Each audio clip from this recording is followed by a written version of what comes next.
you. Anyways, yes, again, thank you for that introduction. I'm so thrilled to be here today. It's a great day when I get to talk about happiness, for sure. And even a better day when I get to be in a room of creatives, because that is my happy place. Love creativity because creativity sparks playfulness, and playfulness sparks curiosity, and curiosity sparks consciousness. And consciousness is where we'll find our happiness. So when I was told that I was going to speak around the word invest, I liked that. But, you know, of course, the minute you hear that word, you think of money. I don't know about you, but right away you think of money. And that's certainly not an area of expertise of mine. But today I want to talk about something else as far as investment. And that's the investment in yourself and the investment in your mind health and your happiness. So as my introduction has shared a little bit more of who I am, but I just want to go a little bit further into that. I am the author of an upcoming book called Drive Your Happiness. I've been working on this book for quite a few years. I've been doing my research. And in this book, I use the metaphor of driving a car to teach people how to build mind health and how to elevate their happiness. It's a really simple read. Although even whatever I've chosen to put in this book might have taken years of research of why I decided to put what I did in it. It's maybe an hour read. It's a workbook as well. And it's an ability for you to create your own roadmap. What I know to be true is we're all like snowflakes. There's no two people in this room that are the same. When it comes to your mental health, your mind health, and your happiness, no two people are the same. So it is really about what resonates with you and what it is you need to develop for yourself and to pay attention. I'm the founder of a company called Dose of Happiness. I just opened a 7,500 square foot space in Bankers Hall. It's a pilot project. And the space is all about elevating people's mind health and happiness through products, education, and services. So we're featuring products that we feel spark joy. We are looking for more wellness products. So if anybody you know of anybody, we are open to see what people have to offer. And then the thing I'm most excited about in there is we have an event space, and it's an education hub. And in this space, we are going to host regular trainings all on brain health, mind health, the science of happiness, proactive mental health. We've got some amazing expert speakers. There's so many uber super smart people, not only in the city, but in the world. New science and the discovery of the brain, it's just incredible what we're learning. And there are answers out there, and this education needs to get out there, and that's what this hub is all about. It's a place to create community. If you're there, I'd love you to come by and say hello and just get a dose of happiness. We really are trying to create a really uplifting space and just to come in and say hi and to come to some of our sessions. And then I'm a mind health and happiness educator. So I do corporate trainings and as well do the events, and I also do one-on-one coaching. When I say mind health is a style of thinking that I've created, and it's what's in my book. And so mind health is a proactive style of thinking. It is flexible. It's all about self-regulation. It's being open. It's basically, we get into our fight or flight mode, and most of us are living in that most of the time. And it's our style of thinking that it challenges our happiness and challenges our health of our mind. Style of thinking meaning good or bad, black or white, right or wrong, all or nothing. And a lot of us have that style of thinking. And it's great when it's great, but when it's bad, it's really bad. And that's why people struggle on their highs and lows. And if we can find a way to be more leveled out, I believe that's the answer. So mind health is really a style of thinking to develop. Why I'm in this space. So I have not lived a day in my life where I've not had a loved one struggling with a mental health crisis. So as much education that I do have, I can tell you that nothing has taught me what I know than life experience. And then about 9 years ago, I had my own crisis. I lost my mom, my dad, and my sister within months of each other. I had 2 estates to settle. I had lawsuits. I was running a business that was struggling because I'd been caring for them. I just had the perfect storm. I had all the check boxes to have my own mental health crisis. And I knew that I didn't want to go there. I'd watched so many family members had, and I knew I wanted to break the cycle and I wanted to be the change. And I felt a bigger calling. Definitely when you lose people in your life, you start to question your own life. Am I living my biggest life? And that's when I decided I wanted to go out and find solutions. I wanted to break the cycle for my family. I wanted to break the cycle for my son and maybe future generations. And that's when I set out to start to study the mind-body connection. I did a lot of training in the mental health world. I really thought that that's where I was going to go, but sadly, I just felt like it was hopeless and it wasn't going to be FUN. And so I started studying positive psychology, neuroscience, and I've now become a brain geek. I can't stop learning because it's just so fascinating what we know and what we're learning about the brain and mind. And I just could talk about it all the time and every day just discover this. So it's been 9 years that I've been studying this, and not only am I proud to say that I've been able to stay healthy, although I believe we all walk a fine line every day, and I do the work every day, but I feel like I really have found answers, and I feel an obligation now and a responsibility to share those answers with others and fast-track people, because a lot of people don't have the time or the money that I've invested to learn this. And now I want to gift it to others, and I feel my book is a big part of that. So ask people what they want out of life, and most often you're always going to hear to be happy. But then it's interesting, because I'll ask them, okay, so how do you define happiness? And they'll stand there. They'll look up, they might look in, they might hesitate. I might even hear them say, I don't know, I've never really thought of it, or this is harder to think than I thought. And I always find that so interesting, because happiness has been the oldest pursuit of man. And if we can't clearly define it, how is it we're ever going to achieve it? And you just have to look at the stats around mental health to realize that a lot of people are far from happy. So, And another thing being of what's challenging us is our brains are not wired for happiness. They're wired for survival. And if we want to be happy, we actually have to do the work. It's not a force that's coming to find us. It's nothing out there. It's within us. It's inside of us. It's for us to ignite that. And that's a lot of what I talk about. So when I say that about defining happiness, I love these tags. You know, I love to hear definitions of happiness, but I think I'd like to just go around the room because I love how this said, how do you invest in happiness? Of course, mine is mind health, because I do believe mind health is the precursor to happiness. And mind health comes down to the pictures you create in your head and the words in which you attach to them. And so are those pictures and words serving you, or are they hurting you? And the point being that we're powerful, that we can train ourselves to have thoughts and words that serve us. So I would just like to go around, because you know who I am now. I'd like to know who you are. I'd just love to hear from a few people about how they invest in happiness. Does anyone want to share? Connecting with others. Yeah, nice.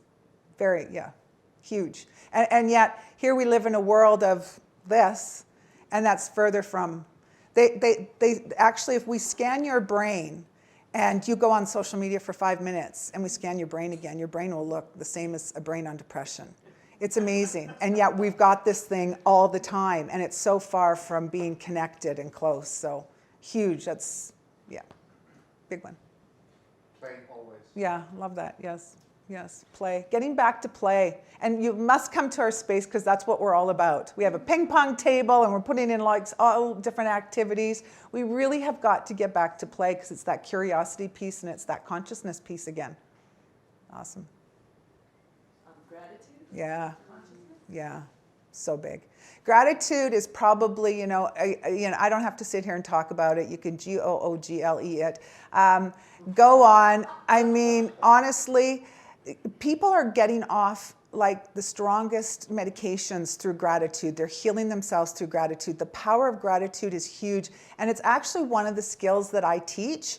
So when you go into, say, your fight or flight mode, that moment when you are feeling overwhelmed, you're feeling stressed, you're feeling rejected, you're feeling like you're not, whatever that looks like, stopping yourself in that moment and doing a gratitude is the best thing you can do, because your brain cannot have a positive and a negative thought at the same time. So when you're in that sort of chaos of your mind, I call it having a traffic jam in my book, your brain is not productive. It's not effective. So to be able to go into a gratitude and switch you is one of the best skills that you can do. It's so powerful. Yeah. Living in the present. Oh, living in the present, yes. Yeah.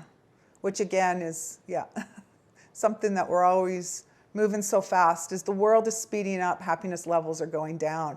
And the world's, we take in as much content now in 24 hours as we used to in a whole decade. Think about that. Think what's going on in here. It's incredible. Like, no wonder our brains are challenged. Doing things that I love. Doing things that you love. Snowboard, play music. I'd call that finding your flow. And that's the best thing, to find that thing where you lose track of time. I say every single day, every person should have their own personal happy hour. And that does not need to include alcohol. However, I do not judge. Finding that thing that you just lose track of time every single day, whatever that is, it is so important to schedule that for yourself. Huge. Yeah. Self-care and being intentional. So whatever self-care looks like for you.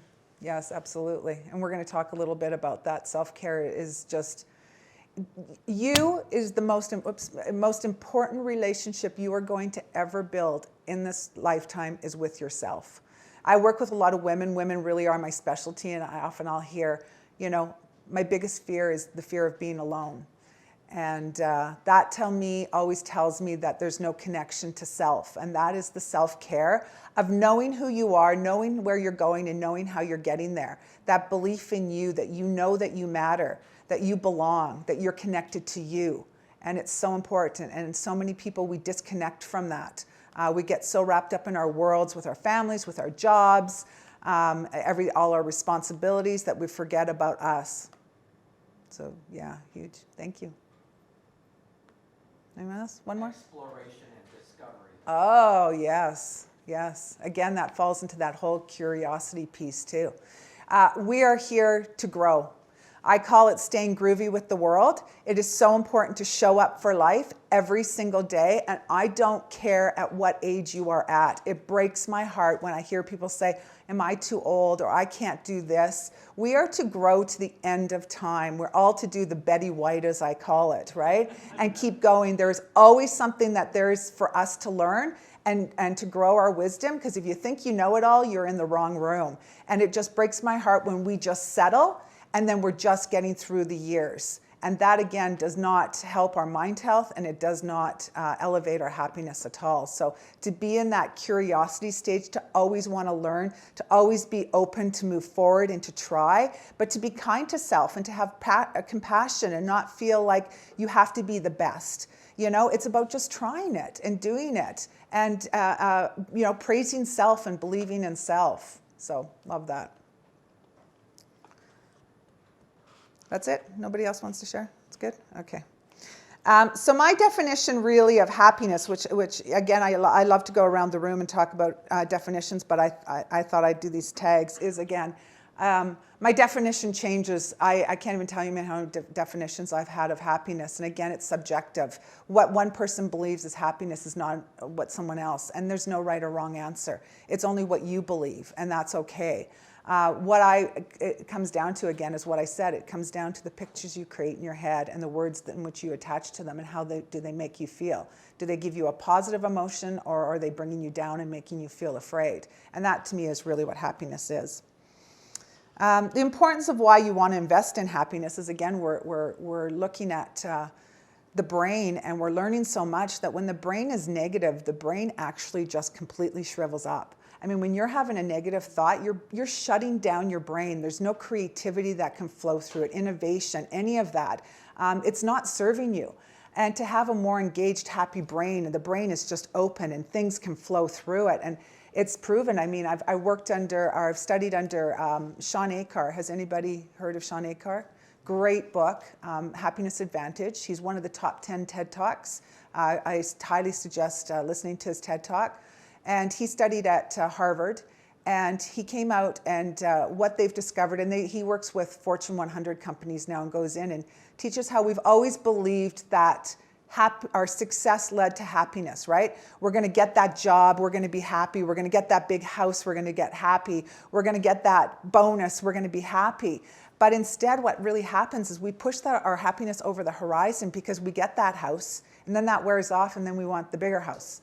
And then we get the new car and we want the other car. We get a bonus, we want another bonus. And instead, they've proven that by having a more happy and engaged brain is actually what leads to success, because your brain is more creative, it's more innovative, you're better at sales, you build stronger relationships, you actually live longer. So there's so much benefits to being that way, and happiness in the workplace is not fluff. It's actually, I think it should be one of the top priorities in every organization, that they're investing in their people and they're making sure that they are happy, which really means mind health to me, that they have a healthy mind, and that they're supporting their skills and their environment, and they're setting their employees up for success and not for failure. How do we become happy? Well, we have to choose it. Like I said, our brains are not wired for happiness, they're wired for survival. And so we have to choose it. Some people are in that stage. They're chosen it and they're on their discovery to find it. Some people aren't there. They don't want to choose it. They like to live in their suffering. Once we choose it, we need to learn to become it. And we learn to become it through education and learning, and then practice. It has to become a habit, something that you do all the time, because it's not natural for us. And then we have to spread it once we become it. And those are the 3 stages, and I feel like everybody falls in something, because once you become it, you have that responsibility. It's making it a daily habit, and there's small things that you do all the time. It is no quantum leap. I'm wearing it today. I have this necklace that I've designed that we sell through the space. I call it Compound Happiness Necklace, and I think it's kind of very fitting for the word invest, because I actually bring the 2 together in this necklace, and it is, happiness is like compounding a penny. If you were to compound a penny over 31 days, the first day you'd have a cent, you'd have 2 cents, then you'd have 4 cents, and you'd have 8 cents. You know, it doesn't seem like you have a lot. But after 31 days, you'd have $10.7 million. So it does add up. So happiness to me is the same thing. There's small little things that you do over time consistently that will add up to a greater state. And as easy as they are to do, they're also easy not to do, and most of us are not taking the time to do them. So it's about creating your own set of happiness habits, finding what resonates with you again. No 2 are the same, and it's then really creating your roadmap to that. Biggest reason to invest in your happiness is you just have to look again at the stats around mental health. Mental health challenges have become the #1 disability claim, surpassing cancer and heart disease. Think about that. I mean, who doesn't know anyone that haven't struggled with cancer or heart disease? Like, we're in a global crisis, and it's time for change, and we are all the change. It's costing our economy billions of dollars, not only in organizations if they've got lost productivity, but in our government, in our healthcare. It's a huge issue. Suicide is now one of the leading causes of death amongst our youth. Males age 14 to 48, and is on the rise in 50-year-olds. I don't know about you, but that really matters to me. That's not okay. Women are hardest hit by depression, and that's a whole other session for me to talk about why that is. 500,000 people, now this stat I've seen call in sick to work every day or every week. I go for the week one, so it doesn't sound like I'm exaggerating. I actually believe it could be every day in Canada due to a mental health challenge. Like, just think about that. And no one's immune. There's not one of us. Every single one of us is going to be touched by this in a lifetime, because sadly, we don't really know the health of our mind until we are in a crisis. And that's what breaks my heart, because that's not the time to really figure it out in a time of suffering. It's time to figure it out in a time of joy and inspiration. But we humans just do that. We wait till it's too late, and I just say it stops. And so I use the word happiness to obviously lure people in, but it's so much more. And why people struggle with being happy. I want to know, and a raise of hands, who woke up this morning and thought about the health of their brain?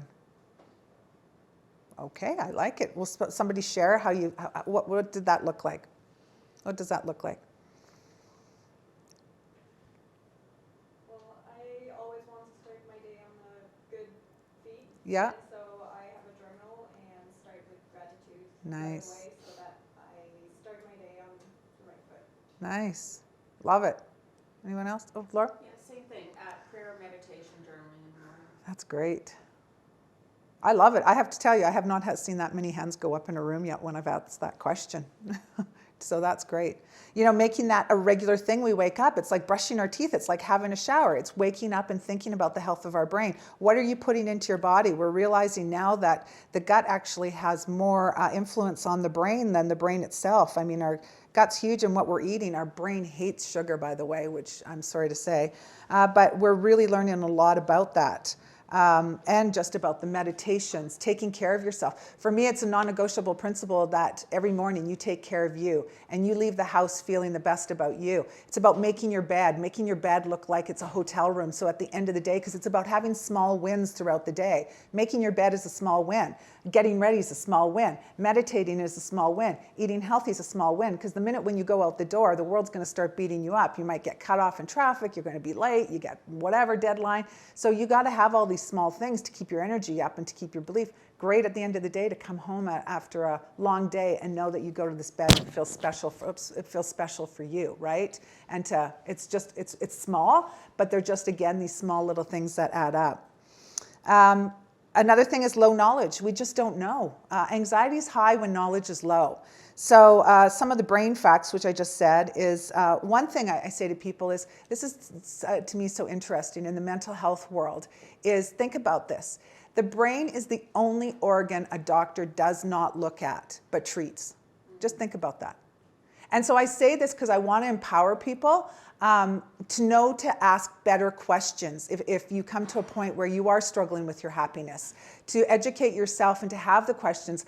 The healthcare system, I'm not here to beat them up, but we're very much a system, and I almost can guarantee how it goes down. If somebody goes to their doctor and they're not feeling very happy, then out comes the pad, here's your whatever, you're going to go see this. If this isn't working, we're going to adjust your medication. I'm not against medication. It works for a lot of people, but it also doesn't work for a lot of people. And it's about having better questions, because maybe it's not this, maybe it's Lyme disease, maybe it's something else. It's about getting to the root cause of that. And so I really say educate yourself and ask better questions. Again, you can't have a positive and a negative thought at the same time. So it's about learning how to control that. So I just want to do a little exercise with you. So I want to ask everybody to think about a happy thought. Okay, now think about a sad thought. We won't stay there too long. Now let's go back to the happy thought. So who was doing that? Who was getting to change their thoughts? You were doing that. So that's just an example of how powerful you are. We are so powerful, and we need to learn to exercise that more so that when we get to the negative thoughts, we don't stay there very long, and we know how to get back to a more positive thought. Because if you stay in a negative thought, stress hormones, everything. I could go on and on about that, but we are more powerful. Your brain doesn't know if you're telling the truth or you're telling a lie. It only knows what you tell it, and it responds accordingly.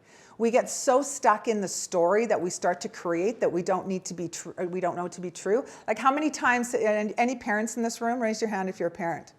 Okay, I don't know if you have teenagers, but how many times maybe has your kid not come home and you've been up and you've been worrying, and all of a sudden in your mind it's like, something might have happened, blah, blah, blah, and it's sad if something has, but most often it hasn't. But you get yourself so worked up in something that you don't know to be true.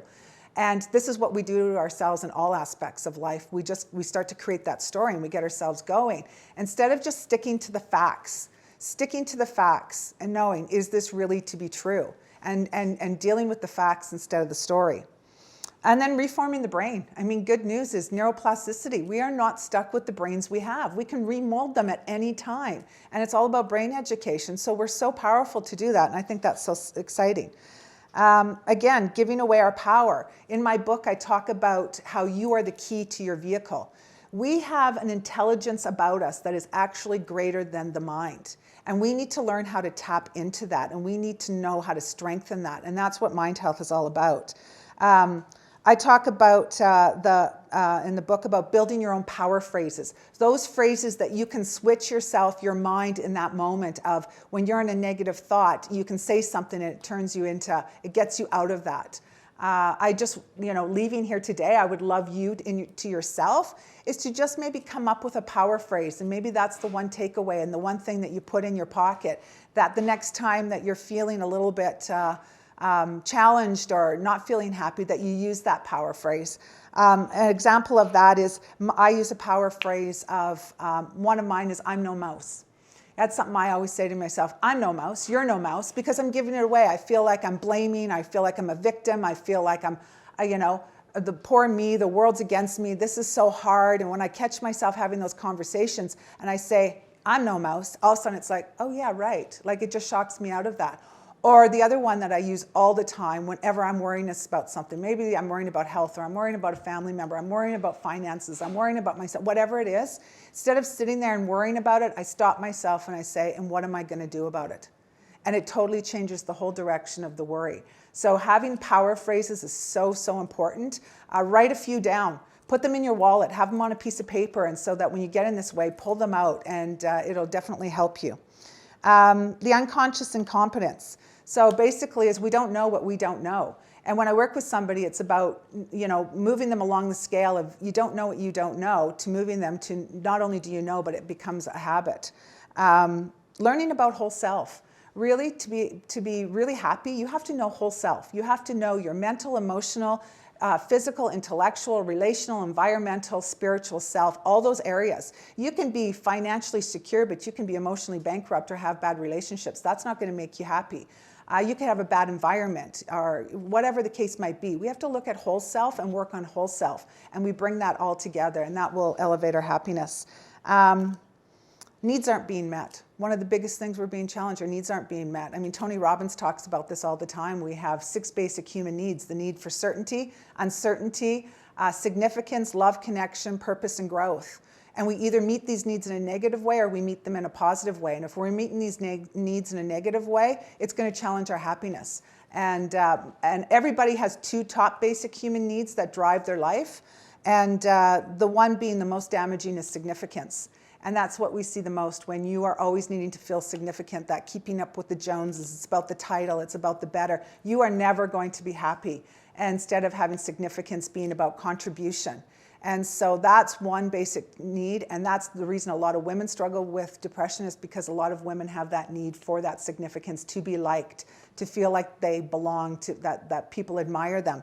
And it's very damaging, but we get stuck into the top basic human needs of uncertainty, which we all need certainty. That's what makes us safe. But too much certainty in our life makes us boring, and it does. So we need uncertainty, right, to shake things up. But then people get so afraid of uncertainty. But uncertainty is actually where there's opportunity and growth. That's actually where we can grow. And so when we face uncertainty, we see it as such a bad thing. But if we can see it as actually an opportunity for growth, it changes it. Love and connection, again, that's self-explanatory, and to community is so important. Then significance. But we get so stuck in trying to meet those needs, most people never get to the 2 needs that are the most important, and that's purpose and growth. And so we just live through the lives, and we never really find the reason that we're here, that purpose, that reason to serve. And the belief that we're not enough. Marissa Peer, if you don't know her, she's amazing work that she does. She does the whole not enough. It comes right down to that, just the believing you're not enough. Past traumas, unresolved traumas, and toxic stress. We're all capable of handling stress. So, meeting deadlines, even some financial. So we're capable of handling that stress. It's the toxic stress that's so dangerous for us, that torment. We're actually capable, and we're in the fight or flight mode all the time. And way back when, it was the saber-toothed tiger that would be the fear. You had to kill or you were killed. And you brought back the meat, and it was over. And then you were in a tribe. That's why we need to gather. And you were in a tribe, and you would be together. And then that was it. The day was done. So you didn't have to be in that fight or flight any longer.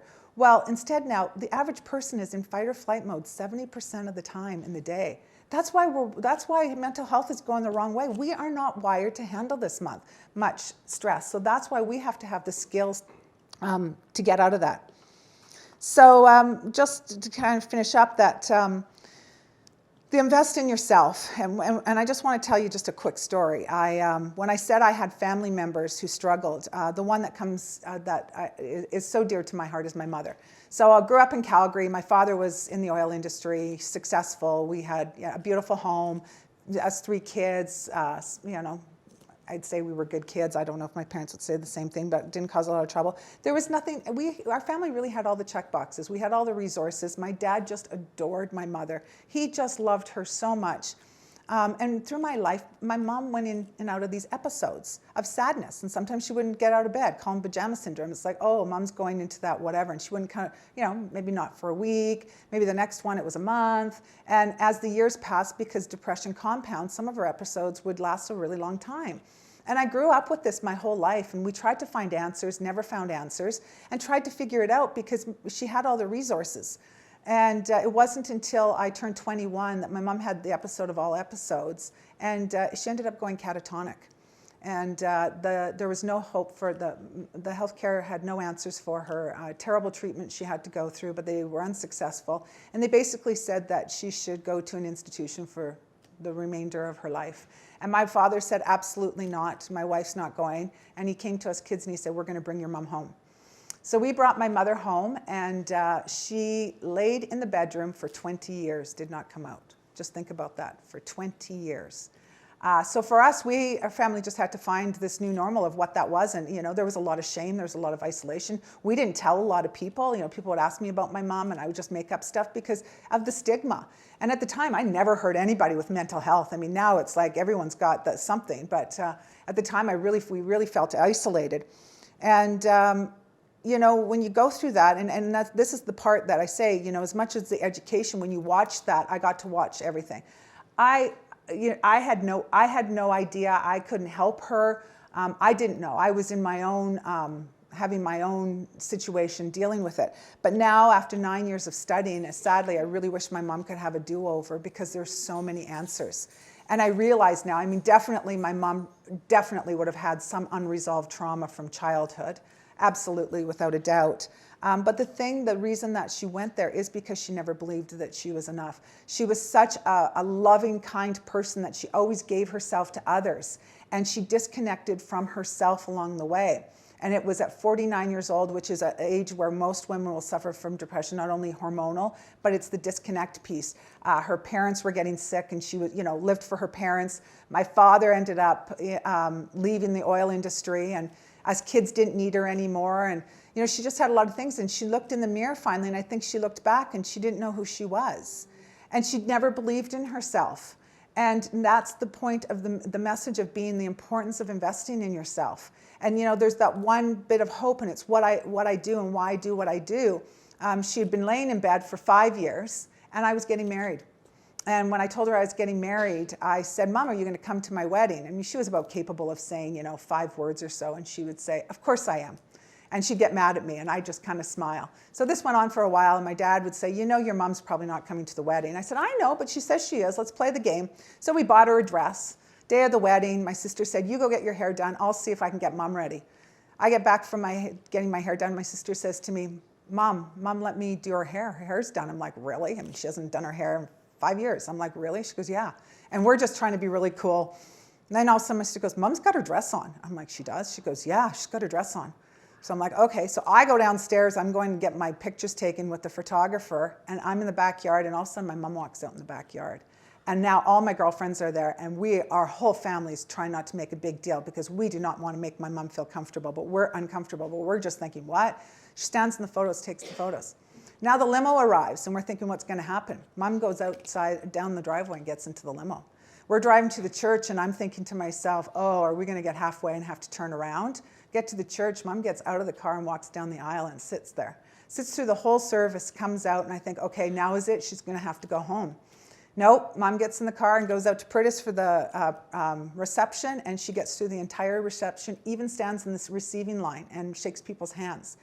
We say nothing. The whole family, relatives, everything, are not saying a word because we don't want to set her off. And you would have never known that there was anything wrong. You would have never known if you had never met her. And that night we got home, and she went to bed, and she did not come out of that room again for the next 15 years. So you tell me, what was it on the day of the wedding that got her to get out of this? And this is where I say there's a power about you, because seeing me get married meant so much to her that it was allowed her to get greater than her illness. So whatever that was, that bottle, that passion is what I'm trying to sell in the world for people, is that you need to find what that is so that you can open that up and you can rely on that in those moments where you just don't feel like you can continue to go on. And I know it's possible because I saw it. And if my mom can do it, anybody can do it. And that's what I'm here to do with my business, is to help people spark that at whatever level that is. Knowledge is power. And so we really just have to start learning more. We start to have to educate ourselves. But what's even more important is the activation of knowledge. And this is where we will stop. People will read, they will know, they won't do. And it's the doing piece that really matters. And that's really, again, if there's anything I can leave you with, is the importance of the doing. And to build your emergency kit. And that's something else in my book. You know how you have an emergency kit in the back of your car? We should all have one of those emergency kits, so that when we are going through tough times, we start pulling everything out until we find a solution. Maybe that means getting together with a girlfriend. Maybe that means doing a yoga session. Maybe that means doing a meditation. Maybe that means doing a gratitude. But we got to have stuff in our emergency kit that we can keep pulling out until we can change our state. We get into what I call is like the racetrack, the crazy eight. And we go from anger, we might go to depression, we go back to anger, we go back to depression. We got to find a way to knock ourselves out of that. And having your in case of emergency kit would be a big thing. And to practice mind health on a daily basis. I can't stress this enough. Every organization, I believe, should make mind health and happiness part of their regular corporate culture. Should have a head person that's running this in our homes, somebody who's running a mind health and happiness program. It should be taught in our schools. It should be in our community. It should be everything. We should be embracing it in our lives, to making it a daily thing. And about just being with community, to be with each other and to support each other. We never know what's going on behind somebody's eyes. We just don't. Most people will armor up, and by the time somebody really will admit that they're not happy, they could have been struggling for a long time. And as much as we need to focus on our happiness, we also have to know, are we contributing to this? You know, you'd say, if someone said to you they had a baby and they smoked in the car, we'd probably all be horrified. Like, who smokes in the car with a baby? Like, their little lungs. But yet, we do things that contribute to other people's mental health that aren't kind.